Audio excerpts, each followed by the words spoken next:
Greetings and welcome to the Clash of the Titans 2, Day 1, Survivalists 2 Town. I Camped Your Mom is our name. This is Gibb Slater. This is my second go-around with the Clash events, and I'm again with a good portion of my original teammates from the first Clash in the Survivalists town, but let's get right into the game.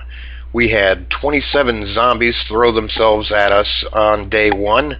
We had 60 defenses up, so of course no deaths. And I'm happy to report that everybody came back in, so all 40 of us are alive. And who is all 40 of us? Who is the Survivalists 2?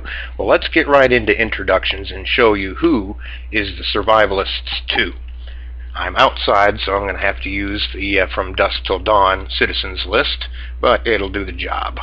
We're going to start right off, and returning as a survivalist is 5 Joseph Smee, and I just wound up calling this person 5 Joe, just to make it easier.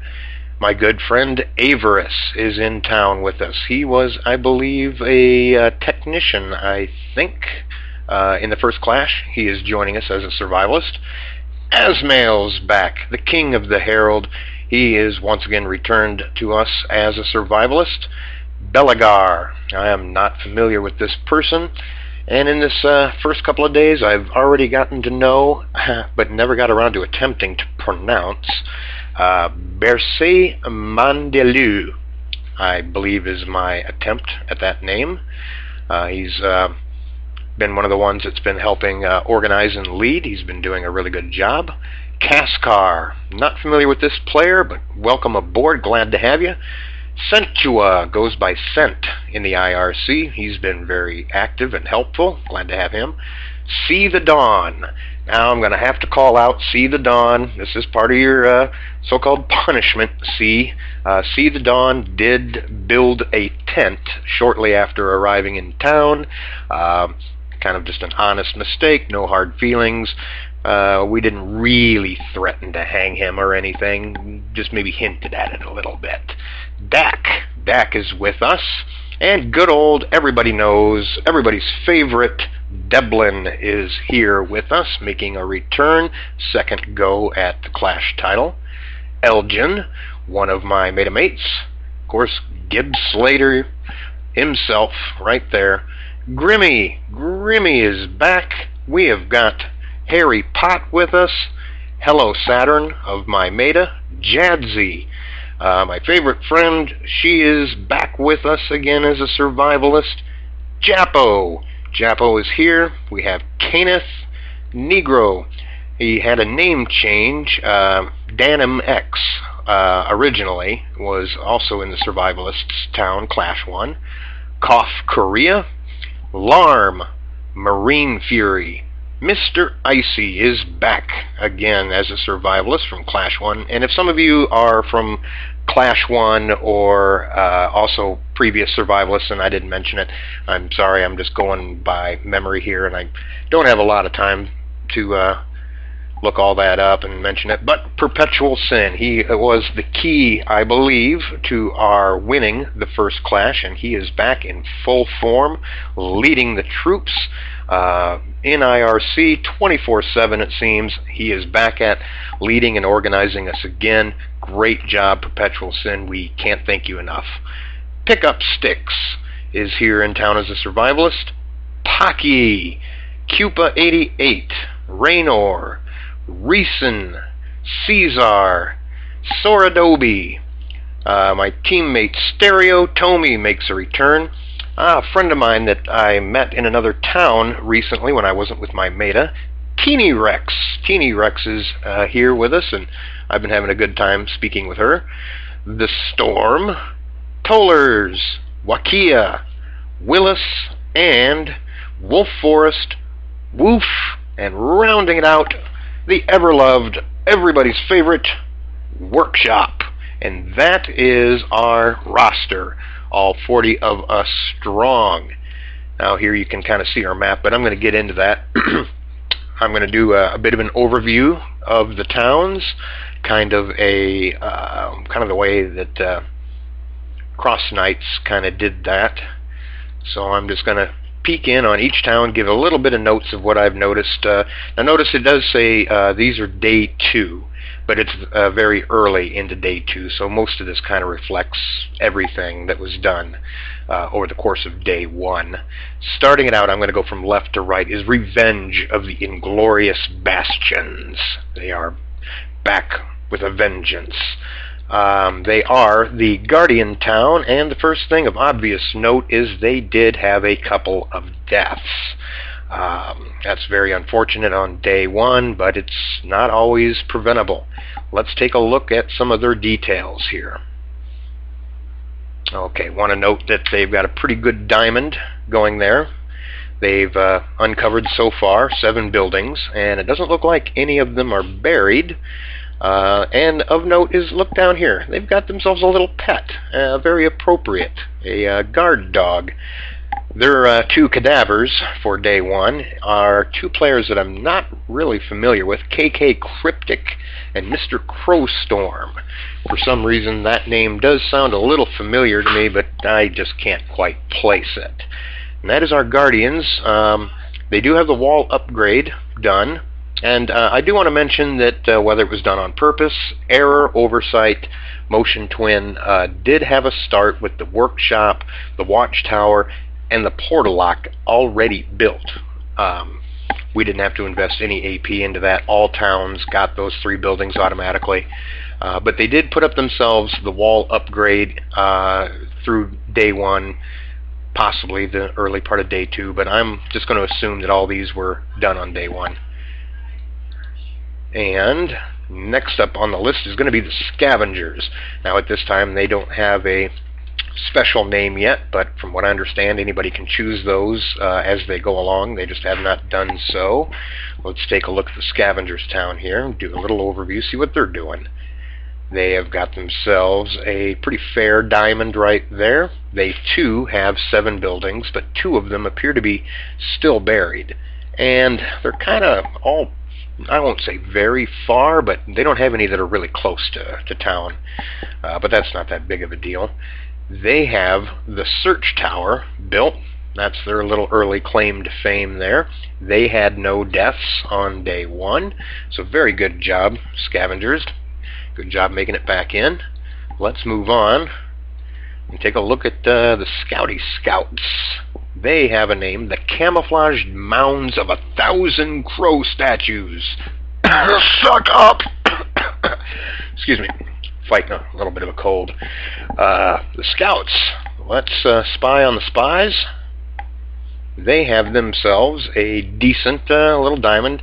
They're kind of down in the lower right-hand corner of their map, and they were able to make a pretty clean-looking diamond down there. They have got currently 6 buildings, 1 close to town. None of them are buried, so they don't have to worry about any of that just yet.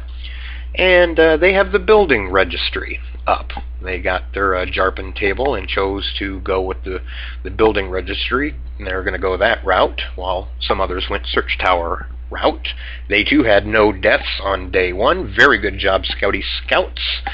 Stay hiding from those Zeds.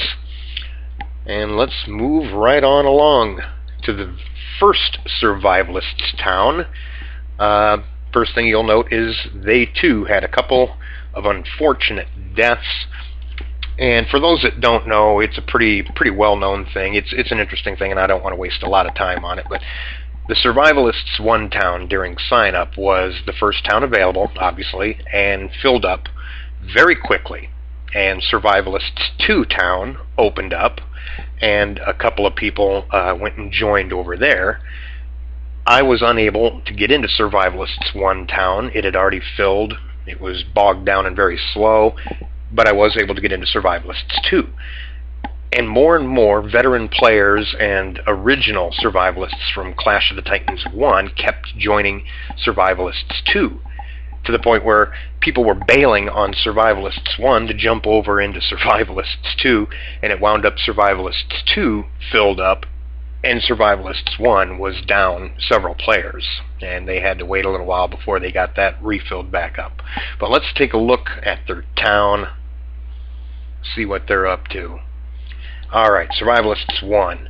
They have got a pretty fair looking diamond there with some scouting going on that did result in finding some buildings.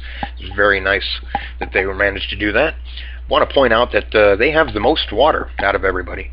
They've got 40 waters banked, and they've still got 70 in the well. That's more than anybody starting on day 2. They got themselves 110 sitting just waiting to be used. Got that decent diamond going there, 7 buildings. Looks like at least one of them is built or buried, and at this time they don't have any constructions built at this time. Again, I'm not really familiar with these players here either. Hanalith and Pyro Viking were their unfortunate day 1 deaths. And I guess I should point out while I see it, they've got themselves 3 Jarpin tables just waiting to be used. So that's a very good job there, Survivalists 1. Keep it up, doing well. We're going to move right on to our town, Survivalists 2. I camped your mum. There's some kind of backstory behind that, some kind of inside joke. I really don't know what it is, so please don't ask me what it means. I don't know. But here's our thing. Let's take a look at our town. We've got ourselves a very clean-looking diamond there. We have the most alcohol. This is a very alcohol-rich map. Expect us to be very drunk all the time. We've got 10 alcohols currently in the bank right there. We've got that really nice clean-looking diamond. We have found 9 buildings so far on the map. This little node down here, that's me. They sent me out early day 2 with a radius radar beacon, and I walked myself out there right down into the corner and blew up the beacon, revealing ourselves this little buried building right there. But yeah, right now we've got 9 buildings. One of them is currently buried. We had to unbury a couple of them. We've got ourselves the search tower. We chose to use our Jarpin table for that. And we also, although they're not showing here because I think they're being held, we have at least 1 or 2 other, 3 other even maybe Jarpin tables for the other stuff. But that is us, day 1 going into day 2 right there. Our water reserves aren't that bad. We've got 98. We've got about 12 less than Survivalists 1. Let's get on to the Tamers. Tamers 1 town. Now, the first thing I noticed when I looked at this map is that it kind of looks like Q*bert. You remember Q*bert, that old 1980s video game with the triangles and the pyramid? No? Not really? Okay, well, but it does. It looks like Q*bert to me. Big thing about them is they've got 41 food in the bank, 70 planks set aside, good diamond with their scouting going on there. They don't have anything built yet, and they've got 7 buildings total, 2 of them buried, no deaths. So very good job, Tamers 1. I'm kind of speeding up a little bit because I'm starting to run out of time. This video recorder has a 15-minute limit, and I'm starting to push it.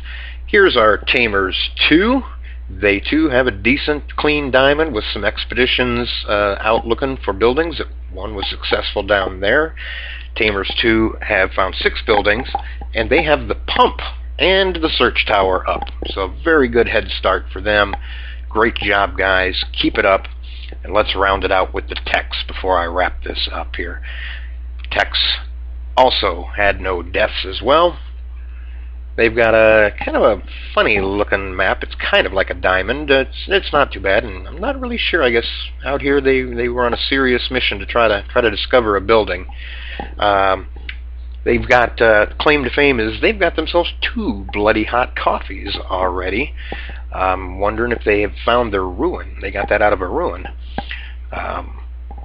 They do have 8 buildings there so far. 1 of them is buried, and they, of course, being techs, they've got a lot of AP to use with their extra construction points. They've got themselves the wall upgrade, the pump, the great pit, along with the building registry, and they got their architect's study. So they're going to be getting a free BP every morning from here on out. So that is Clash of the Titans, day 1, earliest parts of day 2. Let's all have fun with this event. Go as long as we possibly can. Keep it real. This is Gibb Slater, and please, everybody in our town, please don't die tonight.